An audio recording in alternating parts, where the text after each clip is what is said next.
This powerful story of rejection, resilience, and unexpected redemption begins with a heart-wrenching scene.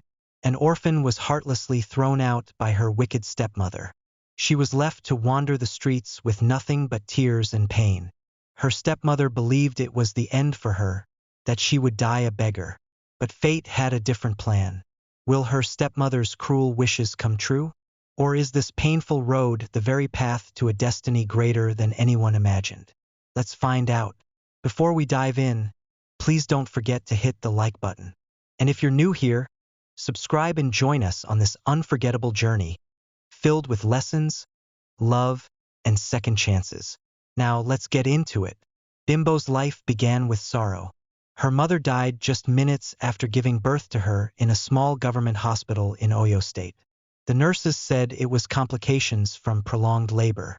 Her father, Paradai, a man with calloused hands from years of hard work, stood in the hospital corridor, clutching his newborn daughter with one arm while the other hand wiped endless tears from his eyes. He named her Bimbo, a Yoruba name meaning a child of wealth, hoping her name would rewrite her story. For the next 6 years, Bimbo was his world. He carried her on his shoulders to church, his strong frame a sanctuary for her small body. He tied her school ribbon every morning, his rough fingers gentle with the delicate silk. He told her bedtime stories in his native Yoruba, his voice a low, soothing hum, whispering prayers over her as she slept. He was her father, her mother, her protector, and her everything. But he was also a man, lonely, aging, and constantly being told by relatives that a little girl needed a mother's care. A man cannot raise a child alone, they would say, their voices filled with a pity that felt more like a demand. So, when he met Madame Teresa, a stylish widow with 2 children of her own, he believed it was a divine arrangement. He saw in her the mother Bimbo deserved, a woman who could fill the void left by his late wife. At first, it truly felt like a blessing. Teresa was warm, beautiful, and loving. She treated Bimbo like her own blood. She braided her hair every weekend, humming soft tunes and calling her my daughter. She bought her matching dresses with her own children, Fola and Tina. Your new mommy loves you, Bimbo, her father often said with a proud smile. And Bimbo would nod, resting her head on Teresa's lap while she combed her hair, believing she had found a family. Their home, though modest, overflowed with joy. Laughter echoed from the backyard, especially during Sunday jollof feasts.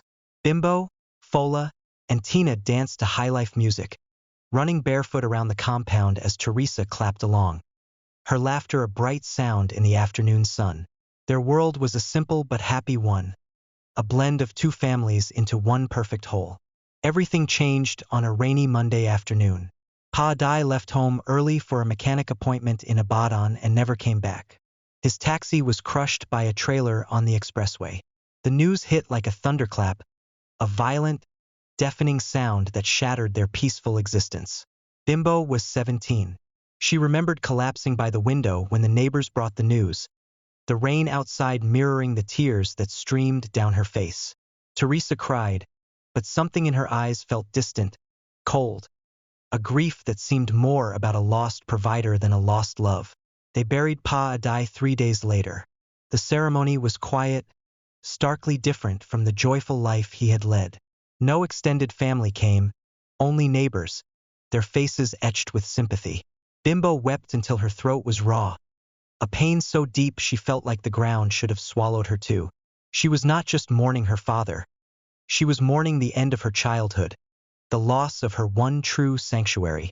After the burial, life took a dark, sinister turn. The first sign was subtle, a small crack in the foundation of their home. Bimbo's school uniforms went missing from the wardrobe. "Mommy Teresa, I can't find my school uniform," she said softly, her voice still hoarse from crying. Teresa didn't even look up from the TV. "No need for school," she said, her voice flat, devoid of the warmth Bimbo remembered. "You're not a child anymore. Start preparing to be useful in this house." The words confused Bimbo. She was 17 with dreams of attending university, of making her father proud. But Teresa's words felt like a death sentence to those dreams. The next morning, she was handed a basin of bananas and asked to hawk them at the local market. "Mommy, I don't understand. What about my WAC?" Bimbo asked, her voice trembling. Teresa's eyes, once so loving, now flared with a cold fury. "Do I look like I have money for WAC? You want me to pay for your exam while my own children go hungry? You're not even my blood." That last sentence struck Bimbo like a bullet to the chest. It was a brutal, final declaration that the family she thought she had was gone. The hugs, the braided hair, the matching dresses, all of it had been a lie. Reality arrived like a storm, fierce and unforgiving. From that day, Bimbo became the housemaid. She cooked breakfast at 5 a.m., her hands sore from scrubbing pots. She swept the compound, her back aching from the endless work. She washed clothes, fetched water from a distant tap, and sold fruits until her legs ached, her feet blistered and raw. Meanwhile, Fola and Tina continued schooling like royalty. They woke up late, tossed their uniforms at her to wash, and mocked her behind closed doors. "Banana girl," Tina would whisper with a smirk, the sound a sharp, painful sting. Bimbo tried to endure. She hoped Teresa would soften again, that maybe grief had turned her cold. She remembered her father's last words. "Always be good no matter what. Don't let the world turn you bitter." So she smiled through the pain, but her soul was quietly breaking. She ate once a day, if at all, her body withering away. Many nights she drank water just to sleep, her bones showing through her skin. She still greeted Teresa every morning, still obeyed her, still hoped. But there was no love left, just commands and slaps. One morning, as she scrubbed the bathroom floor, her eyes welled with tears. Not from the stench, but from the sound of Fola laughing in the living room, eating cereal and watching cartoons, while she, the same age, had to clean tiles with bare hands. She whispered to herself, "Is this really my life?" Deep inside, something was beginning to shatter. But she didn't know that her story, though buried in sorrow, was just beginning to rise. It was a scorching Thursday afternoon. The sun beat down like a punishment from heaven, and Bimbo, barefoot, walked slowly through the dusty path behind their compound. Her arms ached from washing 2 full buckets of Fola and Tina's dirty uniforms. Her lips were cracked. Her stomach growled like a trapped animal. She hadn't eaten since Tuesday. On Wednesday, Madame Teresa had said, "If you're not going to the market, you are not eating." And that morning, she had been too weak to hawk bananas. Her legs had trembled when she tried to stand. She collapsed on the bathroom floor and lay there for over an hour, dizzy, hoping the spinning walls would stop. Still no food. Now, as she wrung the last piece of clothing and hung it on the line, her knees gave out. She fell face first into the sand. For a moment, she stayed there, breathing heavily, the taste of dust on her tongue. Her mind drifted to her late father. Would he recognize what his daughter had become? Would he forgive her for not being strong enough? Tears slid down her face. She sat up slowly and whispered, "God, I don't want to steal, but I'm hungry. Please do something. Anything." Her eyes wandered to the neighbor's compound, Mama Femi's house. Mama Femi was a well-known local food vendor and a widow just like Teresa. But unlike Teresa, she had a heart as soft as a boiled yam. She often smiled at Bimbo and waved whenever she passed by. With trembling hands and shame tugging at her soul, Bimbo rose to her feet, wiped her tears, and walked toward the back gate that connected both compounds. The moment she knocked, the wooden door creaked open. Mama Femi stood there in her wrapper and apron, holding a wooden spoon. "Ha, Bimbo," she exclaimed. "You look like you've seen a ghost. Are you okay?" Bimbo tried to speak, but no words came. Her throat was too dry. Mama Femi stepped closer, her eyes filled with concern. "Have you eaten today?" Bimbo shook her head. "Yesterday." Another silent shake. "My God," Mama Femi muttered, covering her mouth. She grabbed Bimbo's wrist gently and pulled her inside. Within minutes, she placed a steaming plate of white rice, fried plantain, and red stew in front of her. Bimbo stared at it as if it were a treasure, her eyes wide with disbelief. Eat, my child. You're safe here. The first spoonful made her cry. She couldn't control it. The taste of food, the kindness, the human decency. She had forgotten what it felt like to be fed without insults. Mama Femi watched in silence, tears filling her own eyes. After the meal, Bimbo whispered, "Thank you, Ma. May God bless you." But Mama Femi was already furious. Not at Bimbo, but at the woman next door.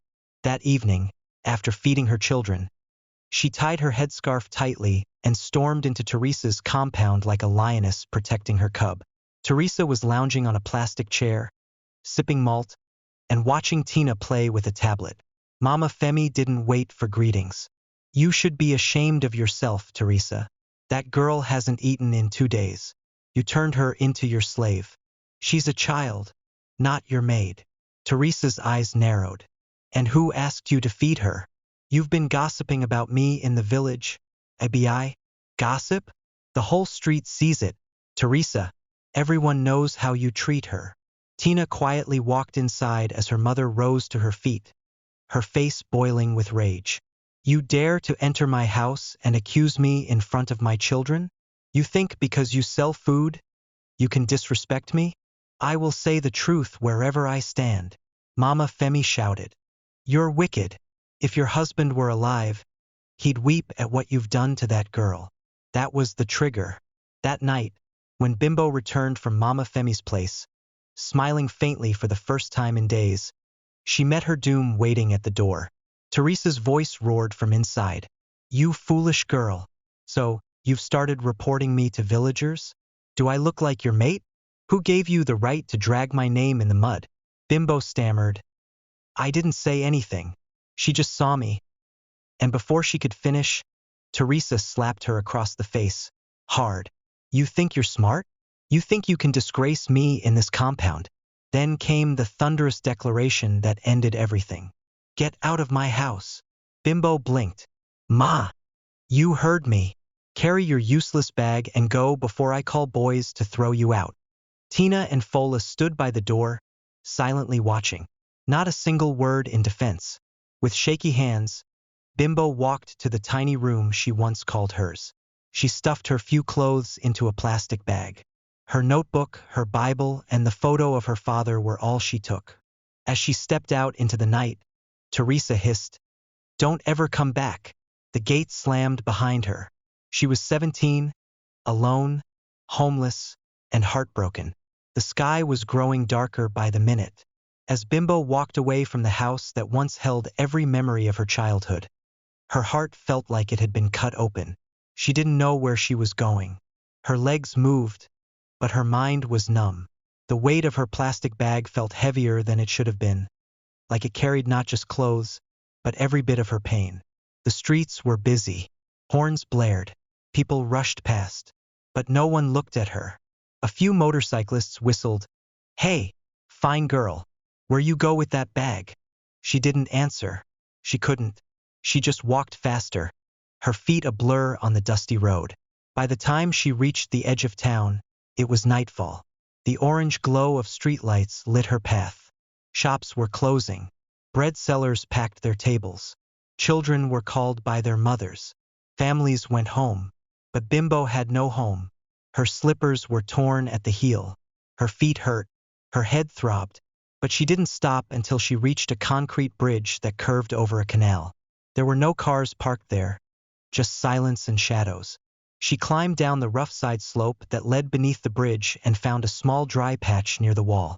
Her hands trembled as she opened her plastic bag and pulled out the only thing that could offer her comfort: a tiny black and white photo of her father, Paradai, holding her as a baby.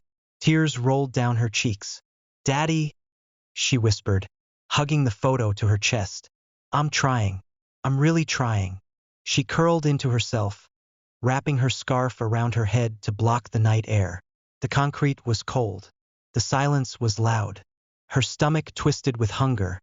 But worse than that was the emptiness in her soul. From the highway above, car lights flickered. Bimbo imagined them as stars falling.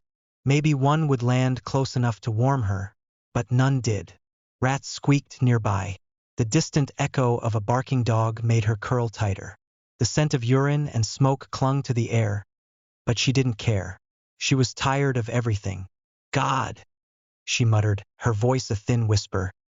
If this is how I'm meant to die, let it be quick. But death didn't come. Only morning. Bimbo woke up shivering. The light of dawn crept through cracks in the concrete. Her limbs ached. Her lips were dry. She sat up slowly, rubbing her eyes. Her clothes were stained with dirt. Her scarf was soaked in dew, but still she was alive. She looked at the busy road above. People were walking. School children in uniforms laughed and ran toward the bus stop. Office workers checked their watches. Market women carried basins on their heads. The world had moved on, but she hadn't. She stood, shook the dust from her wrapper, and looked around. There was no one to pity her. No one coming to rescue her. Not Mama Femi. Not any long-lost uncle. Not even God, it seemed. But she remembered something her father used to say. When the world turns its back on you, face it with your feet and walk. So she did. She picked up her bag, tied her scarf tightly, and climbed up from under the bridge. That day, Bimbo made a silent vow. I will not beg. I will not steal. I will look for work. Even if it's the lowest kind. Even if I sweep gutters, I will survive. She walked into the town, shoulders straight, eyes tired but focused.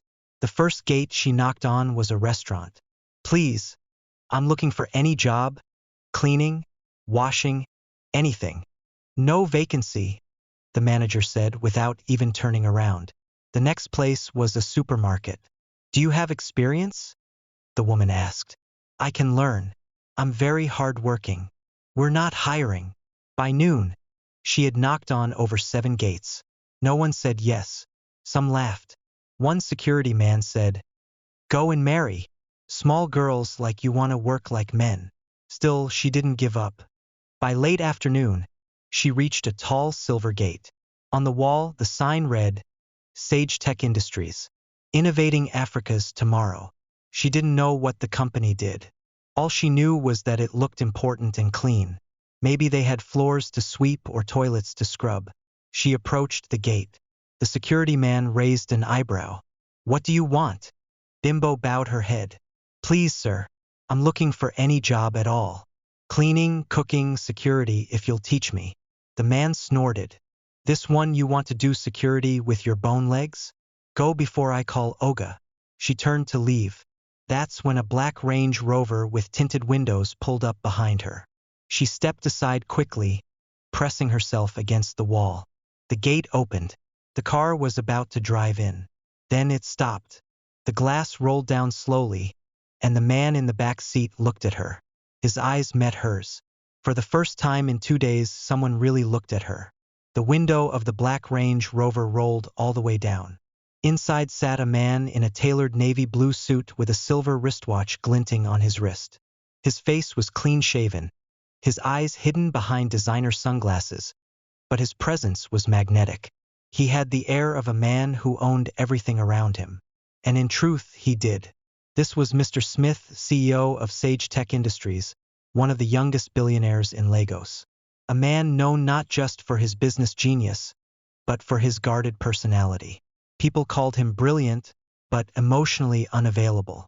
He was on his way to an investor meeting when his eyes landed on Bimbo. She stood just outside his gate, barefoot, dusty, her scarf drooping off her shoulder.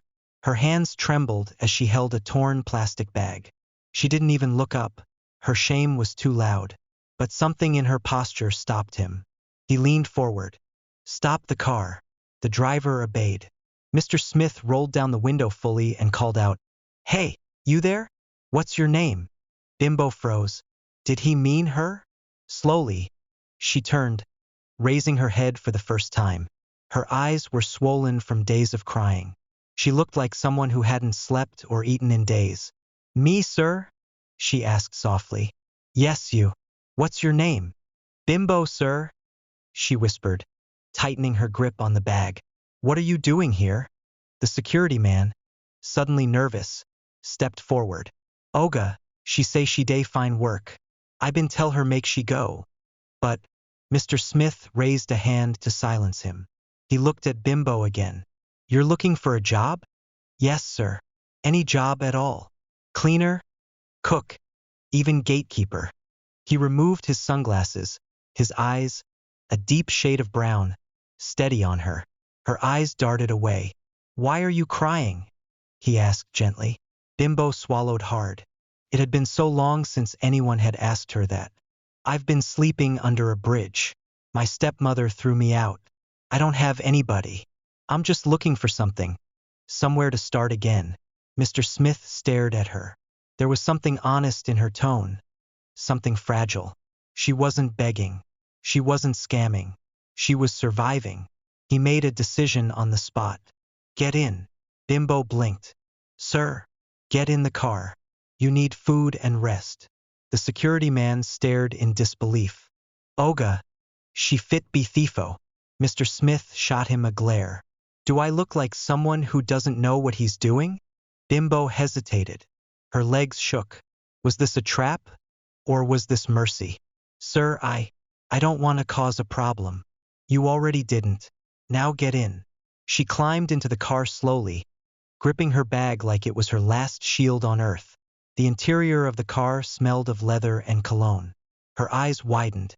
She had never been inside such a vehicle before. It felt like heaven compared to the bridge she had slept under. Mr. Smith pulled out his phone and spoke to someone. Tell the chef I'm bringing a guest. Make a fresh meal. Chicken, jollof, plantain, and prepare the guest room downstairs. He glanced at Bimbo. What do you like to eat? She blinked, shocked. Anything, sir. Even just bread. He nodded once. You'll have better than that. 20 minutes later, the car pulled into a tall black gate with marble walls and electric fencing. The mansion stood in the heart of Banana Island, 3 stories high, with glass panels, fountains, and security lights everywhere. Bimbo's jaw dropped. The driver opened the door for her. Come, Mr. Smith said. She followed quietly, her bare feet silent on the polished stone walkway.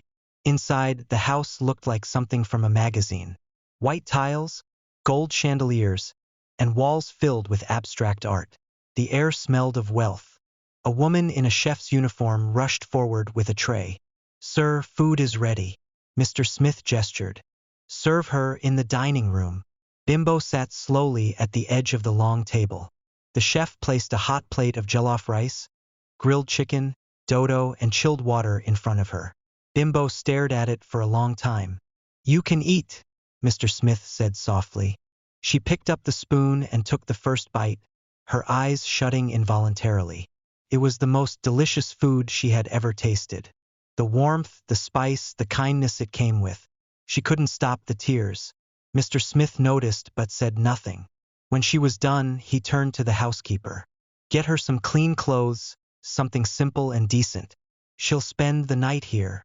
The housekeeper hesitated, surprised. Yes, sir. And one more thing, Mr. Smith added, turning to Bimbo. I might have something better than a gate job for you. Well, we'll talk tomorrow. Bimbo looked up, her voice shaky. Thank you, sir. God bless you, sir. For the first time in weeks, she felt safe. She didn't know who this man truly was or why he was helping her.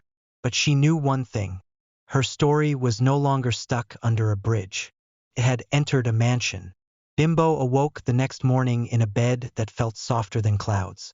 First, she panicked. The ceiling above her was white and smooth. The scent of lavender hung in the air.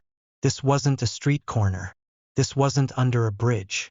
She sat up quickly, blinking, clutching the blanket like a shield. Then it hit her. She was in his house, Mr. Smith's mansion. She looked around the guest room. The white curtains swayed with the breeze.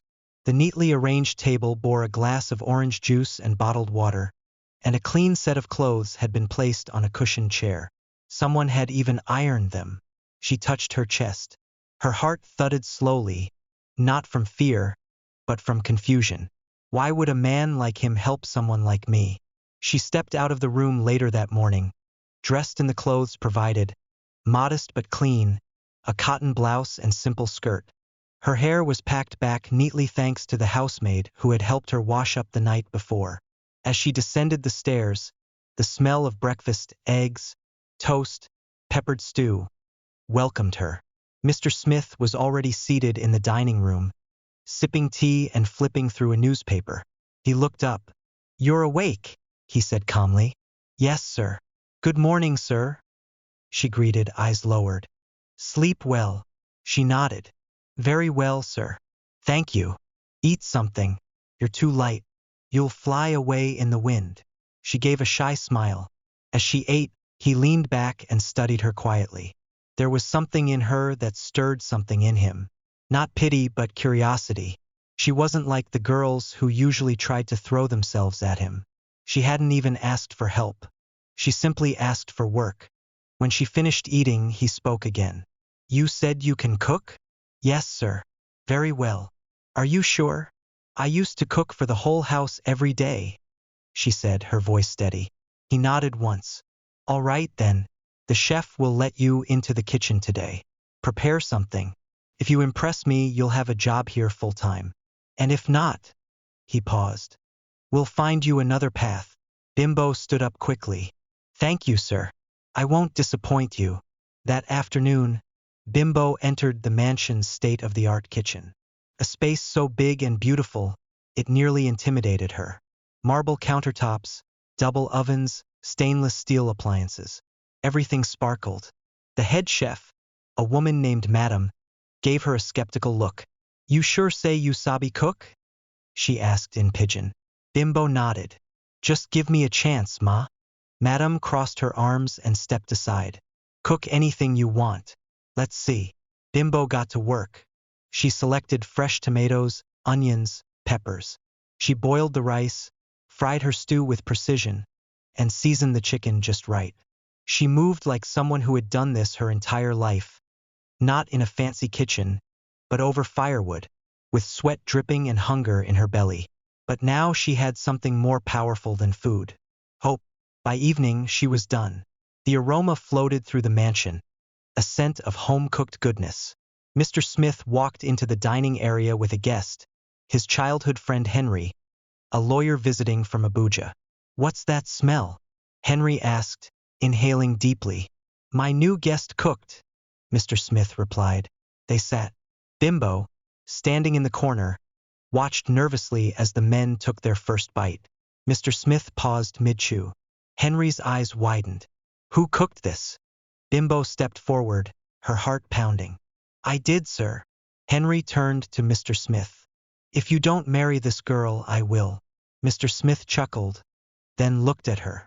"It's not just good," he said slowly. "It's perfect." Her knees almost gave out from relief. That night, he called her into the study. "You now work here," he said plainly. "Full-time cook. You'll be paid, clothed, and you'll have a roof over your head. No tricks, no funny business." Tears welled in her eyes. "Thank you, sir. I can never repay you. I didn't ask you to. Just be yourself and stay honest." She nodded. As she was leaving the room, he added, "Bimbo." "Yes, sir?" "You have something rare. Don't ever let the world make you feel less than you are." She stepped out, hands shaking. For the first time in her life, someone saw her. Not as a burden, not as a beggar, but as a person of worth. Bimbo never imagined herself in a place like this. Surrounded by marble floors, shimmering chandeliers, and a walk-in kitchen the size of her entire former house. But what surprised her even more was how naturally she fit in. Every morning, she woke up early, tied her scarf, and stepped into the kitchen with purpose. She planned menus, seasoned stews, grilled chicken, and baked pastries that made the entire mansion smell like comfort. The staff adored her. "She's different," the housemaid told the gardener one afternoon. "No pride, no gossip, just work and prayers." Mr. Smith noticed everything. At first, he told himself it was simple admiration. She was hardworking, focused, never distracted. But the more he watched her, the way she carefully sliced vegetables, how she hummed while cooking, how she laughed with the staff like family, the more he saw something he hadn't seen in a long time. Joy. It wasn't loud. It wasn't showy. It was quiet and real. One evening, Mr. Smith hosted a private dinner for a few investors. The chef had traveled, so Bimbo prepared the entire menu alone. She made a goosey soup with pounded yam, fried snails with pepper sauce, grilled tilapia, and a dessert of coconut pudding that had every guest licking their spoons. After the guests left, Mr. Smith approached her in the kitchen. "You did all this?" She nodded shyly, wiping her hands on her apron. He smiled, something rare and genuine. "I haven't eaten like that in years." "Thank you." "It's nothing, sir." "Oh, Bimbo, it's everything." Their eyes met just for a second, and something shifted. From that night on, he found more reasons to stop by the kitchen. Sometimes to ask what she was cooking, sometimes to ask how her day was going, sometimes for no reason at all. One afternoon, as she was slicing onions, he walked in and leaned against the counter. "You know," he said casually, "you're the first person who's made this house feel like a home." She looked up, startled. "Me?" "Yes, you." There was a moment of silence. Then she said quietly, "Sir, I'm just grateful for everything." He nodded slowly. "So am I." But not everyone was happy. His assistant, Linda, noticed the change. The way Mr. Smith smiled more. The way he canceled dates with models. The way he spent more time at home. "You're falling for the cook?" she joked one day, only half serious. He didn't reply because deep down he knew it was true, and it terrified him. He was a billionaire used to control, predictability, and walls. Bimbo was none of those things. She was unpredictable, kind, and pure. She hadn't come for his money. She didn't even know how wealthy he truly was. One night, he stood on the balcony looking down at the garden. Bimbo was outside watering the flowers. The moon lit her face. She laughed softly at something the gardener said. Mr. Smith took a deep breath and made a decision. The next morning, Bimbo entered the kitchen to find him waiting there. Not in a suit, not with a business face, but dressed simply, like a man, nervous, unsure, hopeful. She froze. "Sir." He took a step forward. "Bimbo, I didn't bring you here for this. I never planned for this." She blinked. "Plan for what?" "For you to capture my heart." Silence. She stared at him, stunned. "Sir, I don't understand. I've met models, celebrities, daughters of politicians, but none of them ever made me feel peace. You walk into a room and it feels like the world slows down." Her hands trembled. "I don't deserve that kind of attention," she whispered. He stepped closer. "You deserve more than anyone ever gave you." Tears filled her eyes. "I'm just a poor orphan, sir. No certificate, no family, no class." "You're Bimbo," he said gently. "And to me, that's enough." He reached for her hand. And in that quiet kitchen, something sacred happened. A poor orphan who had been thrown out like trash was being offered love by a man who had everything. And for the first time in her life, she believed maybe she was worthy of being loved, too. The morning of the engagement was unlike anything Bimbo had ever experienced. Her hands trembled as she sat before the mirror in Mr. Smith's mansion, now her home. The makeup artist dabbed her cheeks gently, while the stylist adjusted the soft silk of her wine-colored barn dress. Her reflection startled her. She didn't look like the girl who once hawked bananas under the sun. She looked reborn. Downstairs, Mr. Smith was pacing nervously. Henry, his friend, laughed. "You've closed billion-dollar deals without sweating. Why are you acting like a scared teenager?" Mr. Smith chuckled. "Because this is bigger than any deal." He hadn't just fallen in love. He'd found peace in the form of a girl who once stood barefoot outside his company gate. When the engagement photos hit social media, chaos erupted. "Who is she? She's not from any wealthy family. Mr. Smith must be bewitched." But nothing stopped him. The man who had once kept his life private was now proudly holding Bimbo's hand at charity events, speaking openly about her story. He told anyone who asked, "She's the most honest person I've ever met and the best cook in Africa." Their wedding was a modest but elegant affair held at a serene garden in Ikoyi. White roses, gold drapes, a guest list of 200 people, including media, close friends, and a few shocked business partners. When Bimbo walked down the aisle dressed in a flowing white gown, Mama Femi, a guest of honor, burst into tears. She held her head and cried aloud, "God, you are too much. I said it. I said this girl will not die a maid." Bimbo walked toward Mr. Smith with her heart thudding. But when she saw his eyes, steady, full of love, her fears melted. "You may now kiss the bride," the officiating pastor said. As their lips touched, the crowd clapped. But somewhere far away in a dusty compound in Ibadan, Madame Teresa sat in front of an old TV holding a plastic bowl of Gary. Her eyes widened as the announcer said, "In today's top story, billionaire businessman Smith Ogbina marries a former homeless orphan, Miss Bimbo Adai. Their love story is inspiring millions online." The spoon slipped from her hand. Her daughter Tina hissed, "Is that not the same Bimbo? The one we chased out?" Teresa didn't answer. Her heart raced. Her throat tightened. Regret punched her in the chest like a hammer. Back in Lagos, Mr. Smith surprised Bimbo with a bigger dream. A few months after their honeymoon, he unveiled a brand new restaurant in her name, Bimbo's Kitchen, where humility meets flavor. The restaurant was a fusion of local and continental dishes, styled with her ideas, her story, and her essence. She was no longer just a cook in someone's house. She was now the owner of a thriving business. But Bimbo didn't stop there. She opened a foundation, too, the Bimbo Hope Project, to feed, train, and shelter young orphans and teenage girls thrown out by abusive families. "I was them," she said during the opening speech. "I walked barefoot, starved for days, slept under a bridge, but someone gave me a chance, and now I want to do the same." The crowd stood and clapped. Even Mr. Smith wiped a tear. One cool evening, as they sat on the balcony of their mansion, watching the sun sink beneath the clouds, Bimbo leaned on his shoulder. "Did you ever think someone like me could be here?" she asked softly. Mr. Smith turned to her, took her hand, and kissed her fingers. "I didn't just find love, Bimbo. I found light. You healed something in me that even money couldn't touch." She smiled, her eyes glistening. "And you made me believe I'm not trash." "No," he whispered. "You're treasure." And so, the girl who once sold bananas in dirty slippers, the girl who was thrown out with nothing but a nylon bag and a prayer, became a wife, a CEO, a mentor, a symbol. Not because she begged, not because she schemed, but because she endured. And when love found her, it found something truly rare. A heart that remained kind even when the world was cruel. Moral of the story: no matter how life begins, your past does not define your destiny.